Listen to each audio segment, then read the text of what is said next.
Hello दोस्तों, आप लोग का एक बार फिर से स्वागत है मेरे YouTube channel 123 maths by Subhash sir.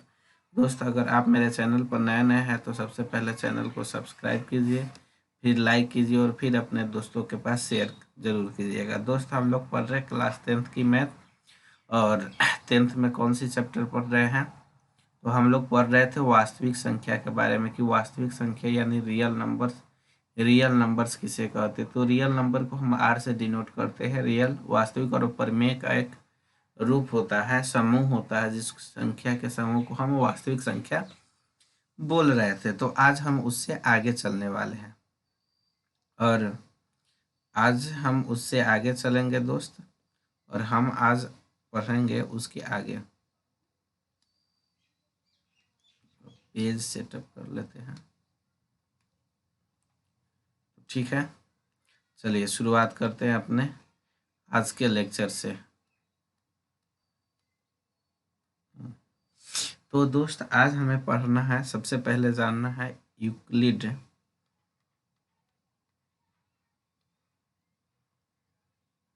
Euclid विभाजन प्रमेयिका। यूक्लिड विभाजन प्रमेयिका आज हम लोग जानने जा रहे हैं यूक्लिड विभाजन प्रमेयिका के बारे में। तो दोस्त, यूक्लिड विभाजन प्रमेयिका का स्टेटमेंट क्या कहता है कि स्टेटमेंट बोलता है, जिसको आप ध्यान से सुनिएगा, कि यदि ए और बी दो धनात्मक पूर्णांक दिया है, यदि ए तथा बी दो धनात्मक पूर्णांक हो, दो धनात्मक पूर्णांक दिए गए हो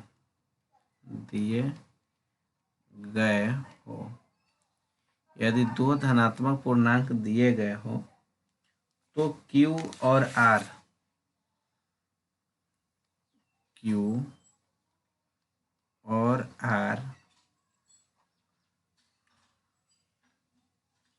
स्वतः विद्यमान होते हैं।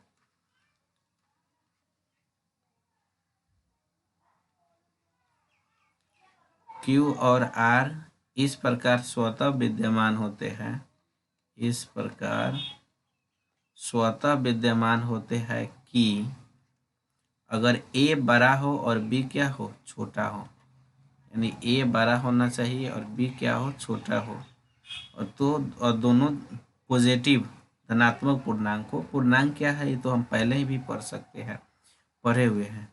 तो A बराबर दोस्त होता है BQ प्लस आर।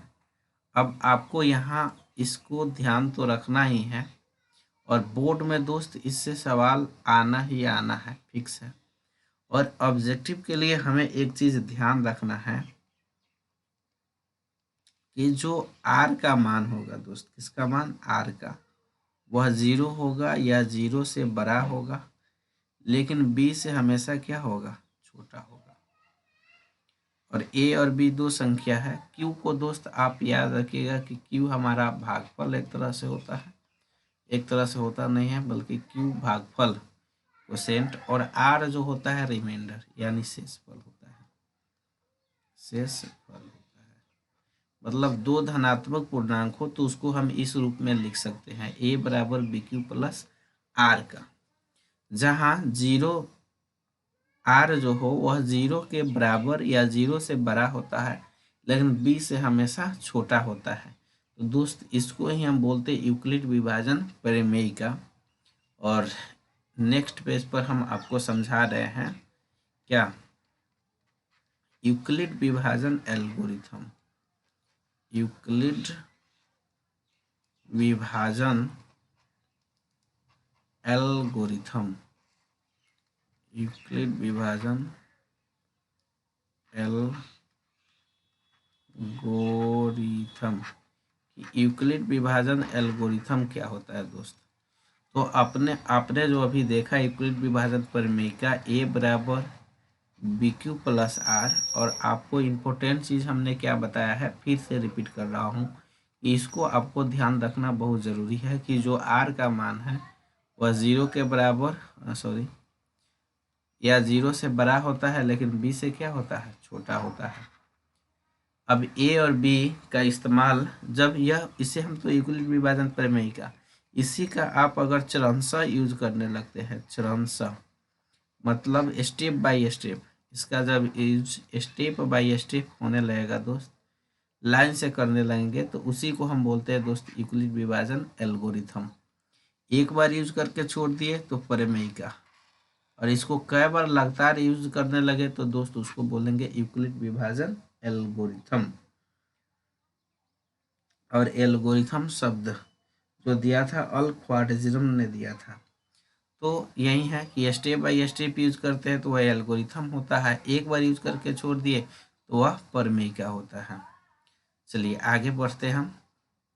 जैसे कि इस पर क्वेश्चंस आते हैं और कुछ क्वेश्चंस हम कर रहे हैं, और जैसे कि फर्स्ट नंबर क्वेश्चन ले रहे हैं कि क्वेश्चन परीक्षा में कैसे आता है दोस्त कि यूक्लिड विभाजन एल्गोरिथम का यूज कहाँ करते हैं। एल्गोरिथम का यूज, यूक्लिड विभाजन एल्गोरिथम का जो यूज होता है ना दोस्त, उसका यूज हम जनरली मौसा निकालने के लिए करते हैं। क्या निकालने के लिए, मौसा। जैसे कि आपको अगर क्वेश्चन देता है, यहाँ समझिए एक क्वेश्चन आपको दिया है, छोटा क्वेश्चन, जैसे 24 दिया और एक दे दिया आपको दोस्त यहाँ 32, और कहा कि इसका मौसा निकालिए। क्या निकालिए, मौसा ज्ञात करें। बोर्ड में जो क्वेश्चन आते हैं और जो हमारे आगे किताब में करने हैं सवाल, उसका थोड़ा ओवरव्यू देखते हैं। का मौसा ज्ञात करें यूक्लिड विभाजन,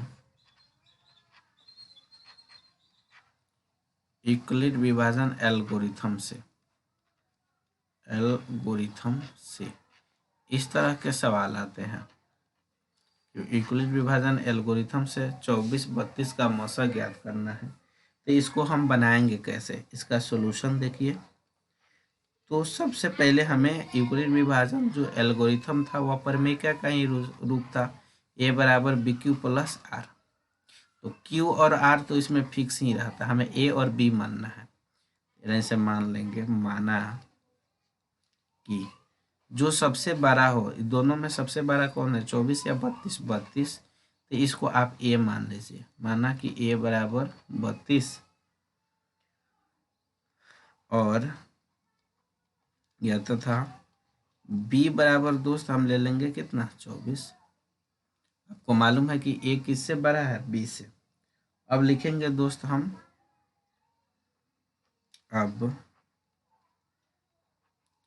ए बराबर बी क्यू प्लस आर से, या इसके जगह पर आप लिख सकते यूक्लिड विभाजन एल्गोरिथम से। अब यहाँ आपको करना है दोस्त रफ, एक साइड में आपको करना है रफ। पहले मान रख दीजिए, ए के जगह पर कितना रखना है दोस्त, 32, ध्यान से, और बी के जगह पर दोस्त कितना रखना है, 24। अब आपको क्या करना है ना, छोटी वाली संख्या से बड़ी वाली संख्या में तेरे आपको करनी है डिवाइड। तो जब भागा करिएगा तो 24 के पहरा एक दब करिएगा तो कितना मिलेगा, 24। 32 में से 24 घटेगा दोस्त तो कितना होगा, 8। अब इधर वाला जो मान होगा वह मान देगा क्यू का, और नीचे वाला दोस्त मान देगा आर का। यानी बी गुने, यानी 24 गुने आप कितना लिख सकते हैं, 1 प्लस आर का मान दोस्त कितना लिख सकते हैं, 8।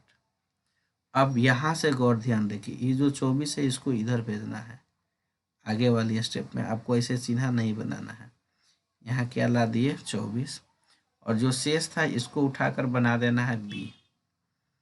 यानी मेरे कहने का मतलब, जब आगे वाली फर्स्ट स्टेप के बाद सेकेंड स्टेप में जाएंगे तो जो बी होगा दोस्त वह ट्रांसफ़र हो जाएगा ए में, और जो आर होगा दोस्त वह ट्रांसफ़र हो जाएगा बी में। इसको गांठ बांध के याद रखिएगा। फिर वही करना है, 8 से डिवाइड करना है 24 को, 8 3 24। तो आप लिख सकते हैं 8 गुने 3 और पूरा पूरा कट गया, ये इसका मतलब आर का मान दोस्त कितना हुआ, कितना हुआ, 0 हुआ।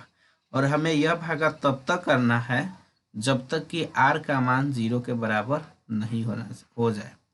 तो देखिए यहाँ आर का मान 0 हो गया, तो ये जो बी का मान है यही इस क्वेश्चन का क्या होगा, मसा होगा। आप यहाँ लिख सकते हैं अतः 24 32 का मसा बराबर दोस्त कितना हुआ, 8। यही हमारा इसका क्या हो जाएगा, आंसर। तो आई होप आपको आज का लेक्चर समझ में आया होगा। फिर मिलते हैं हम नेक्स्ट में कुछ और प्रॉब्लम्स के साथ।